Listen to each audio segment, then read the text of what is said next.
오늘은 그 한국 장로교회 분열의 역사라는 주제로 좀 나누고자 합니다. 여러분, 기독교는 1884년 처음으로 이 땅에 들어와 그 암울했던 시대를 밝히는 등불이었어요.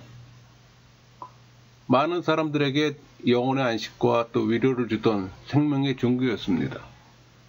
또 양쪽으로 세계 교회가 놀랄만한 또 교회를 성장하고, 그러나 성장의 이면에는 또 많은 부정적인 요소들이 함께 있는 것도 사실입니다.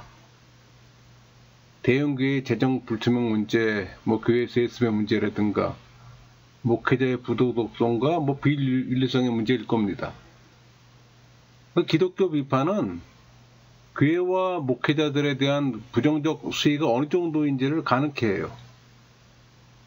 그러나 이런 문제에도 불구하고 교회와 지도자들은 또 진지하게 귀를 기울이지 않아요.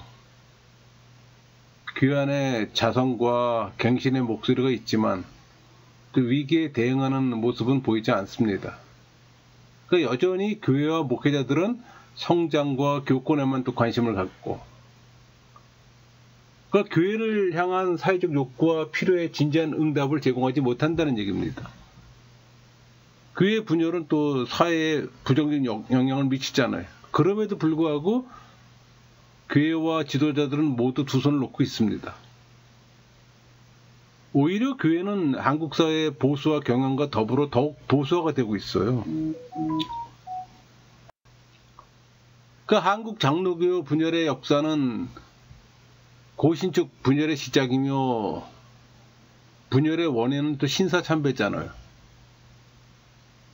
한국교회는 일제치하에 민족의 자주독립과 국권 회복 운동에 또 중점적인 역할을 했어요.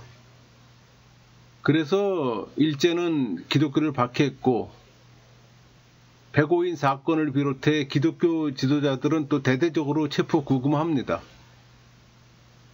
1919년 3.1운동 이후에 일제는 또 한국 식민화를 이유로 한국교회 또 신사참배를 강요하잖아요. 사실 모든 교회는 강압으로 신사참배합니다. 장로교는 또 마지막으로 1838년 27차 총회에서 또 신사참배를 가결했어요. 그 결과 장로교는 신사참배하는 자와 신사참배를 반대하는 자로 나뉩니다. 이것이 한국 장로교의 1차 분열의 원인이 됐던 겁니다. 그러니까 해방이 되자 북한 지역에서는 신사참배에 반대로 투옥된 최정민, 이기선 목사 등 20여 명이 또 추록하고, 이들은 또 평양 산정현 교회에 모여 또 1945년 9월 한국교회 재건 기본 원칙을 발표했습니다. 또 재건 원칙이 발표되자 북한교회는 이 원칙을 또 받아들이고, 교회 노예들이 신사참배 제약을 또 시행했어요. 또 목사들은 2개월간 자숙 기간을 또 가집니다. 그리고 평북 육로에는 1945년 11월 14일부터 한 일주일간 선천 월곡동 교회에서 교역자 퇴소를 가져요. 여기서 퇴소해라 하면 물러나서 닦는다는 뜻으로 일정 기간 동안 세상을 떠나 자아 성찰과 신앙 훈련을 하는 수련을 의미하는 거예요. 이 자리에서 또 박흥룡 박사가 한국교회 재건 기본 원칙을 발표합니다. 그러자 신사참배 지지자들은 또 강력히 반발하고, 근데 반발 이유는 신사참배에 대한 회개와 책벌은 하나님과의 관계에서 해결할 성질이라고 주장했어요. 당연히 추록 성도와 친일파들의 교회 재건을 둘러싼 감정 대립은 일어난 건 너무나 당연한 겁니다. 또 평북 노회는 1945년 12월 초에 그 평양 장대현 교회에서 북한 5도 연합 노회를 조직해 또 교회를 재건하잖아요. 그러니까 6.25 전쟁으로 그 공산주의자들의 기독교 박해가 시작되고, 또 공산당은 그 어용 기독교 단체인 조선 기독교 연맹을 창설합니다. 그러니까 남한 교회 재건은 부산을 중심으로 경남 지역에서 이루어졌어요. 그 이유는 뭐 주기철, 최상림, 뭐 손양원, 주남선, 한상동 목사 등이 경남 출신이고 단연간 그곳에서 목회를 했어요. 그래서 1945년 9월 부산진 교회에서 경남 노회가 조직됐고 또 11월에 제47회 경남 노회가 개최됩니다. 그러니까 새로 조직된 경남 노회가 신사 참배 자수관을 결의해요. 그러자 기존의 교권주의자들은 이 자수관을 거부하고 교권 장악 운동에 몰두했던 겁니다. 그러니까 1946년 12월 경남 노회 정기 노회에서도 신사 참배가 죄냐 아니냐의 문제를 갖고 또 소란을 핍니다. 그러나 이 경남 노회는 이 문제를 다루지 않기로 결정했어요. 그 신사 참배 문제는 그 이후에 고려 신학교 출범과 고려파의 어떤 분열의 시가 되었던 거예요. 또 평양 산정현 교회 한상동 목사는 북한 교회를 단념하고 부산으로 가던 중 서울에서 박윤선 목사를 만나 또 신학교 설립을 의논합니다. 자유주의 신학에 물들지 않고 신사 참배를 반대했던 평양 장로의 신학교와 같은 이 보수 정통 신학교의 설립이 급선무라고 생각했던 거예요. 또 박윤선 목사의 동의를 얻은 한상동 목사는 또 박형룡 박사를 교장으로 추대할 것도 결정하고, 그러나 이 박형룡 박사의 귀국이 지체되자 1946년 9월 박윤선 목사를 교장으로 고려신학교를 부산에서 개교합니다. 그러니까 경남노회는 이 추록 성도들의 신학교 설립을 환영하고 학생 추천과 교사 건물의 대여를 약속했어요. 그러나 뭐 이 고려신학교는 경남노회와의 어떤 관계가 원만치 못했어요. 교장인 박윤선 목사가 이 추록 성도들과 선교사들과 긴밀한 관계를 유지하자 이 교권주의자들과 소원해졌기 때문이에요. 1946년 12월 그 경남노회는 신학교 인주는 이 총회의 결정사항으로 노회를 배제하고 학생 추천은 모두 취소한다고 선언합니다. 이에 고려신학교 설립자인 한상동 목사는 경남노회가 바로 설 때까지 탈퇴하겠다고 선언했어요. 여기서 67개 교회가 한상동 목사를 지지하는 성명서를 발표합니다.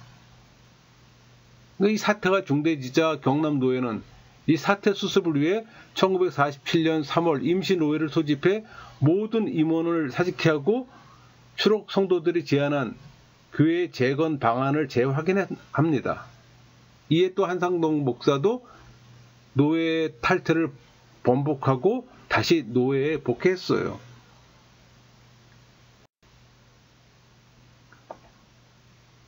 그러니까 1947년 이 박형룡 박사가 귀국합니다. 그래서 한상동 목사와 이 신학교는 전국 교회의 지지를 얻을 것과 메이천파 선교부뿐만 아니라 남북 장로회, 캐나다, 호주 장로회 선교부와 합작할 걸 또 합의한 후에 고려신학교 교장으로 취임합니다. 그러나 이 한상동 목사가 합의한 내용을 이행치 않고 오히려 기존 교회와 결별할 걸 요구했어요. 그러자 박형룡 박사는 이 조선신학교에서 전입해 온 학생들과 1948년 5월에 남산의 장로교 신학교를 설립합니다. 그러니까 박형룡 박사가 떠나자 일부 교권자들은 1948년 7월에 이 고려신학교와 신성파에 대하여라는 성명서를 발표하고 임시노회 소집을 또 요구해요. 그래서 1948년 9월 부산 항소교회에서 열린 임시노회는 또 고려신학교의 인정 취소를 또 결의하고, 이때부터 경남노회는 세 파로 분열되는데 그 하나가 이제 고려신학과 추록 성도를 지지하는 파 하나가 형성되고, 또 하나는 고려신학을 반대하는 교권주의자, 그리고 또 하나는 중간파, 세 파로 이제 구분이 되는 겁니다.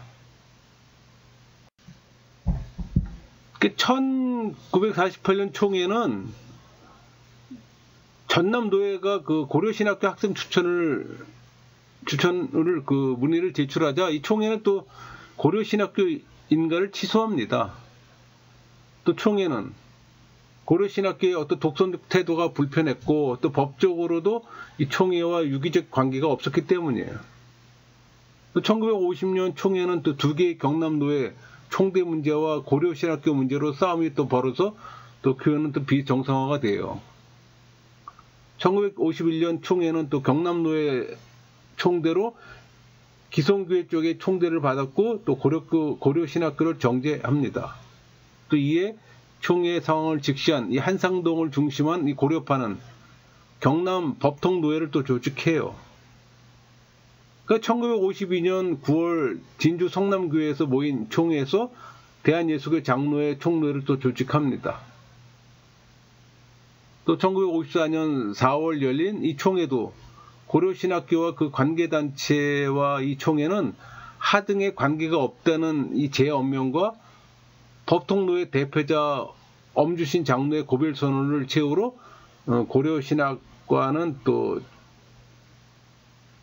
총회와 또 완전히 이별하고, 그래서 이 고려파는 1956년 9월 부산 남산교회에서 6개 노회 곧 경남, 경북, 경기, 전라, 부산, 진주 노회 총대 목사 52명과 장로 43명 등 95명이 소집에 대한 대한예수교 장로회를 또 조직하게 됩니다. 그러니까 초기 한국 교회 보수적인 신앙을 대표하는 인물은 박형룡이에요. 그의 보수 신학은 평양 숭실대학의 창설자 배일양, 마포 삼열 등 철저한 이 보수주의 신학자와 그분들에 의한 사사와 또 한국 최대의 보수 신앙과 그 길선주 목사의 신앙적 가르침에 또 기초합니다. 또 미국의 웨스트민스터 신학교 메이첸의 강한 영향을 받아 보수적 신앙의 틀을 또 형성했어요. 그의 보수적 신학은 그 한국 장로교회와 신학이 큰 영향을 주었어요. 한편 그 일본의 자유주의적 학교에서 교육을 받은 자들이 1920년대에 한국에 들어옵니다. 1930년대에 한국 교회 신년을 맞아 영향력을 발휘하면서 한국 교회에서 이제 자유주의 신학 사상이 대두하기 시작해요. 이게 가장 큰 문제인데 이게 지금까지는 영향을 주잖아요.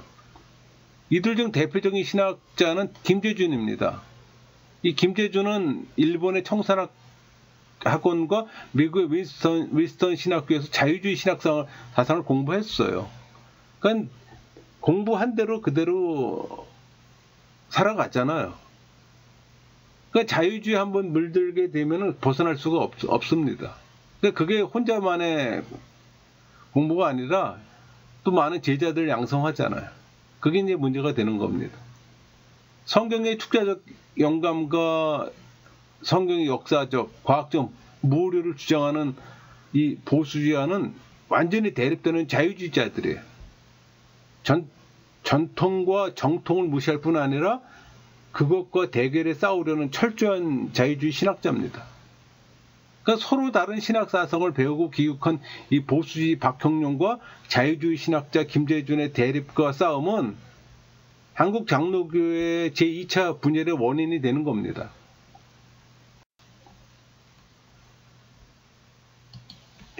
(1938년 9월) 그 평양 장로회 신학교가 신사참배 문제도 무기 휴학 들어갑니다.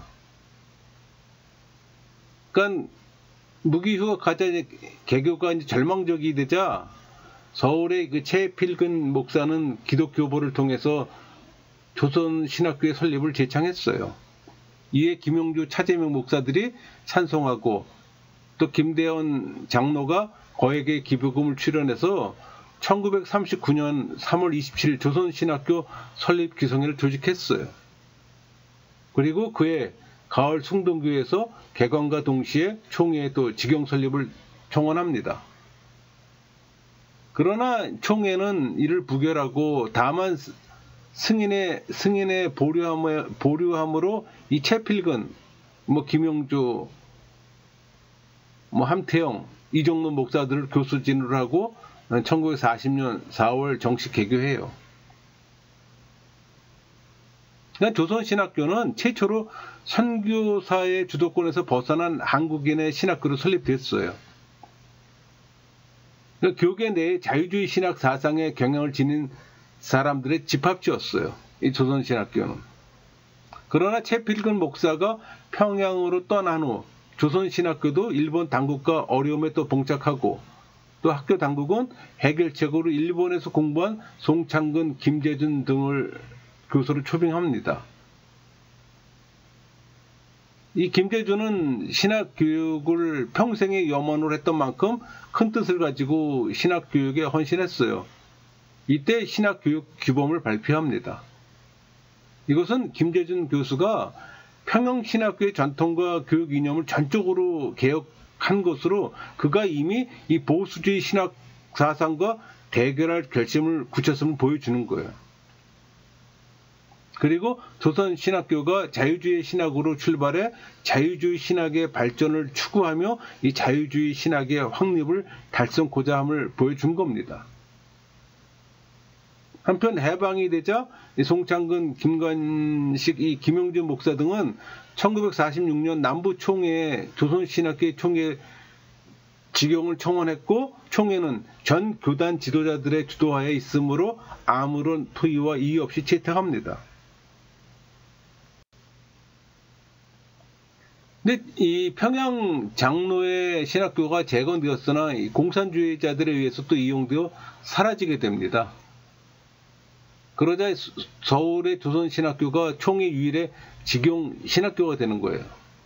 그러니까 1948년 봄에 이 보수신학을 세운다는 이유로 서울에서 이종로, 이인식, 이재영 목사를 중심으로 장로의 신학교 재건운동이 일어났어요. 이들은 1948년 3월 신학문제, 그러니까 대책위원회를 전국적으로 구성하고 장로의 신학교 즉시 개교는 일단 보류하고 조선신학교 개혁안을 성공시킴으로써 신학교 문제를 해결하고자 했습니다. 그러나 1948년 4월 총회에서 조선신학교 개혁안은 조선신학교의 적극 반대로 또 부결돼요. 이에 신학대책위원회는 1948년 5월 서울 창동교회에서 장로의 신학교의 개교를 결정한 후 이종로 목사를 이사장으로 이사회를 조직하고 임시교장으로 박형룡 박사를 선임합니다. 그러니까 장로의 신학교의 재건은 전 평양 신학교의 재생을 의미하는 것으로 이로써 보수주의 신학 운동의 본격화가 시작되는 거예요.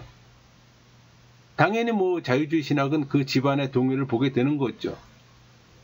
그러니까 초기에는 이 자유주의 신학이 주류였어요.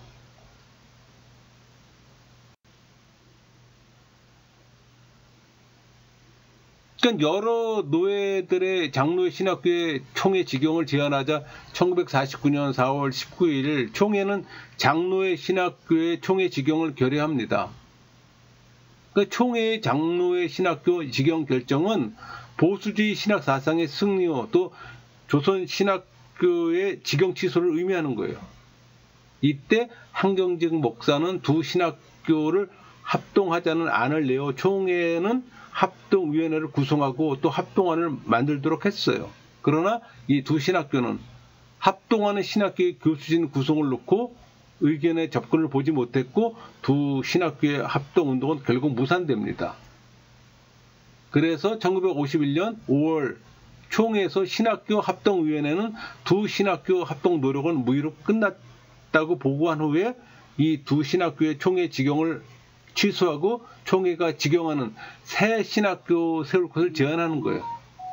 이에 또 총회는 두 신학교의 직용을 취소하고 총회가 직용하는 총회 신학교를 세울 것도 결의합니다. 그러니까 조선 신학교는 폐교하기를 또 거부했어요. 전쟁으로 인해서 어떤 그 부산으로 옮기면서 한국신학대학이라는 이름으로 또 새 출발합니다. 총회가 조선신학교의 폐교를 결정합니다. 당연한 수순이죠.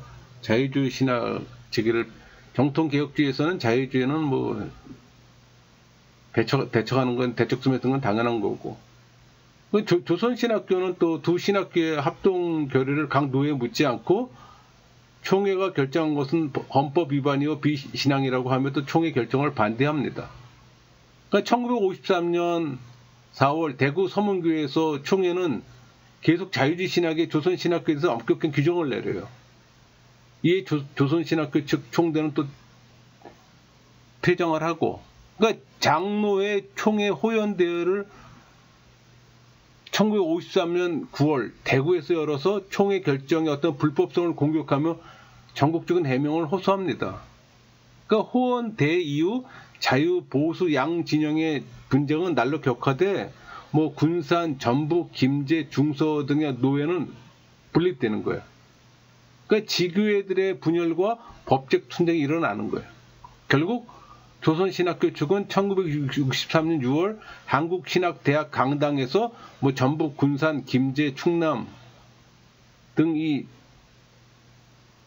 9개 노예의 대표들이 모여서 법통 노예를 그 총회를 열고 전에 결의된 결의서를 백지합니다.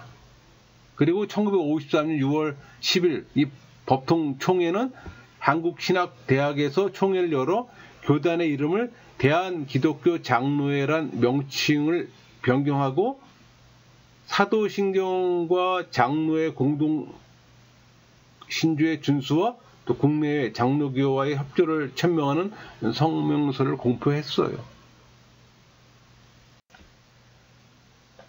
네, 이 3차 분열은 총회신학교의 자금 유용 사건, 소위 삼천만한 사건으로 시작됩니다. 총회신학교는 그 1953년 휴전 후 조선신국에 있던 그 남산 옛 교사에서 교육을 시작했어요. 그러나 학생 수에 비해 장소가 협소해 또 다른 부지를 물색하고, 그러나 또 거기에 여의치 않아서 어쩔 수 없이 현재 사용하고 있는 부지를 정부의 교섭회에 불화를 받고자 했어요. 그래서 학교 당국과 교장인 박형룡 박사는 정부로부터 부지를 불어받기 위해 박호근에게 부탁을 하고, 또 박형룡 박사는 박호근에게 로비 자금으로 3천만 원을 영수증 받지 않고도 부정 지출합니다. 그러나 이 박호근은 정부로부터 대지 부라도 대학 인가도 신학교 건축 허가도 받지 못했어요. 이게 이제 문제가 됐던 거예요. 또 이 일로 박형룡 박사는 이 사실을 이사회에 통보하고 그 문제로 인해서 사표를 제출합니다. 이때 이제 정기호, 박찬욱 같은 소장파들이 일어나 교장은 책임이 없다고 하면서 교장직의 사임은 할 필요가 없다고 주장을 합니다. 뭐 고의적인 게 아니었기 때문에. 그러나 이사회는 1953년 3월 대전에서 모여서 박형룡 박사의 사표를 수리하고 명예교수를 있게 했어요. 그 후 이 사건은 44회 대전 총회에서 경기노회 총대 선정 혼란 사건이라든가 뭐 또 WCC 에큐메니컬 노선과 NA의 대결로 발전해 예장이 통합과 합동으로 분열되는 시가 되었던 거예요.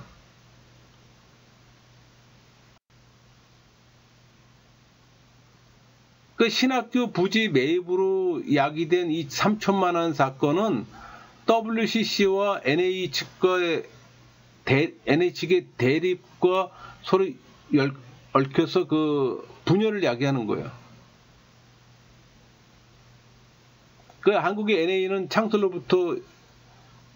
초기부터 그 NCC와 WCC의 에큐메니컬 운동에 반대하는 입장이었어요. 그 신학교 부지 매입 사건은 박형룡 박사의 책임은 분명해요. 그게 고의는 아니었지만, 그러나 그를 지지하는 사람들은 박형룡 박사를 인책하면 한국 보수주의가 무너진다고 생각해 그의 인책을 피해보려고 했던 겁니다. 그러니까 박형룡 박사의 퇴진은 그동안 구축했던 세력과 그 지지 기반의 상실이라는 위기적 사실로 받아들였던 거예요.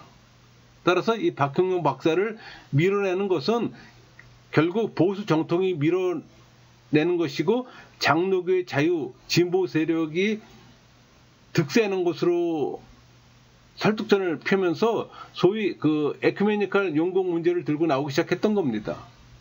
그러니까 1958년 영락교회에서 총회에서 NA 측은 WCC는 용공유 신신학이라고 비난하면서 이 에큐메니컬 운동을 하는 WCC와 함께할 수 없다고 해서 분열이 시작되는 거예요. 그러나 분열 이후 WCC의 탈퇴 문제가 또 잠정적으로 합의됩니다.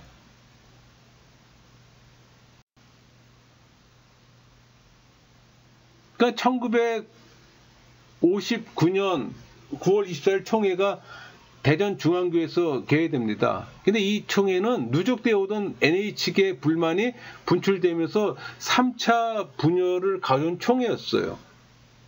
그 총회는 전 교회 경기노회장 이완수 목사가 제출한 정기노회 총대 명부와 강신면 목사가 제출한 임시노회 명단을 놓고 투표를 합니다. 투표 결과 임시노회 측의 총대가 회원이 됩니다. 그러자 다음날 속개된 총회에서 NA 측의 그 박희몽, 김자경 장로가 회의장에 나타나서 독사의 자식이라는 저주를 퍼붓고 에큐메니칼을 비판하면서 회의를 방해합니다. 결국 총회는 중경 총회장들로 타결책을 강구하도록 하였고, 중경 총회장들은 그 11월까지 총회를 연기하고 경기노회 총대를 다시 조정하는 타협안을 내놨어요. 그러나 이렇게 대전에서 모였던 총회는 결과적으로 통합측과 합동측으로 분열을 하는 또 한 번의 역사를 만든 겁니다. 그 에큐메니컬 총대들은 그 밤으로 상경에 서울 연동교회에서 회의를 속게 연동측을 형성하는 거예요. 그 밤에는 NA 측은 자기들의 결의대로 11월 숭동교회에 모여 총회를 속게 숭동측을 또 형성하는 거예요. 그러니까 연동측과 숭동측으로 이제 갈라지는 거예요. 그러니까 1959년 44회 총회를 마지막으로 통합과 합동으로 세 번째 분열을 합니다. 근데 이 통합과 합동의 분열도 표면상으로는 교리나 경건의 문제 등이 거론되고 있지만 사실상 그 내면을 들여다보면 이권과 권력 획득이 중요한 목적을 자리하고 있었어요. 또 이로 인해 총회도 분열이 되고 신학교도 장신과 총신으로 자리 잡게 되는 겁니다.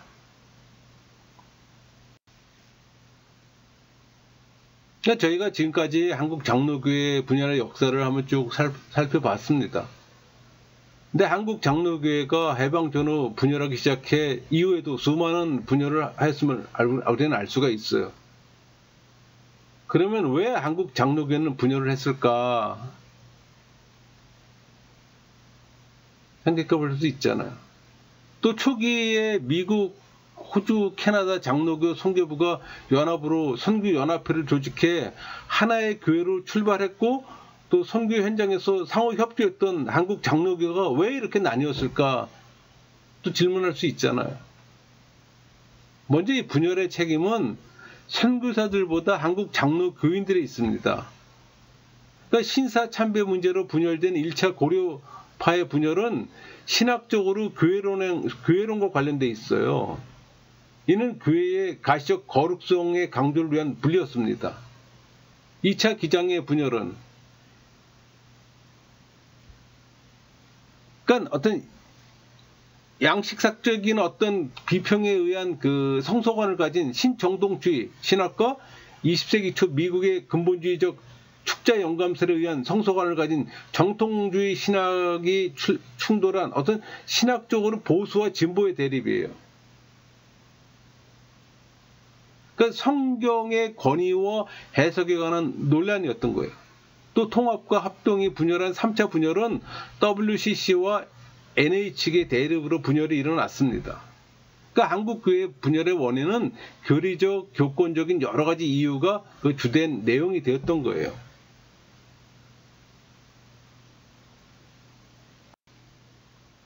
그러니까 한국 장로교의 주요 분열의 원인을 보면은 지역, 지방 감정, 개인 감정, 두 번째는 대일 관계, 친일, 항일, 신학적 견해는 보수 정통 대 진보 자유, 외국 교회 관계에서는 WC와 NA, 또 다섯 번째로는 교회 정치인들과의 대립과 알력, 다양한 이유로 볼 수가 있는 겁니다.